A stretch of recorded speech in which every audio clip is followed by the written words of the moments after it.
nyaataa dhugaatii dhabee rasaa sirraa'itee yeroo akkasitti rakkoo rakkisaa akkasiisan keessa turetti Oromootiin biyyaan adda addaa keessa jiran keessattuyyuu garee taaksii foorsii jalatti gurmaa'anii waraan bilisummaa Oromoo rakkoolee san keessaa baasanii har'aan ga'uu isaaniitiif galati isaanii guddaadhaan jedha. Galatoomaa carraa kanaan uummata naannoo kanatti argamee fi akkasumas waraan bilisummaa Oromoo goleelee adda addaa keessa jiraniin galati keessan bilisummaadha nu jabaadhaa hin jedhaan jechuudha.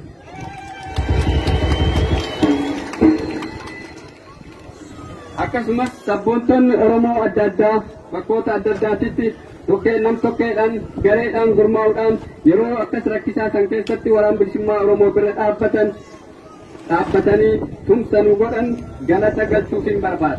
Haa ta'uuti warreen adda addaa tokko bifa kanaatiin gurmaa'anii waraan bilisummaa Oromoo jabeessurra maallaqa waraan bilisummaa Oromootiin argame gara waraan bilisummaa Oromoo diiguuttis kan tattaafatan ni turanii jechuudha. Kanaafuu uummanni Oromoodhaa waraan bilisummaa Oromoo gargaaruuf tumsa maallaqaa isin gootan kallattii barbaachisaa ta'etti akka waraan bilisummaa Oromoo dhaqqabu isaa adda baafattan isinii dhaamaa jechuudha. Dhumarratti dhaamsa bara haaraa kanaaf qabnu akka armaan gadiitti isinii dhiyeessuun barbaada.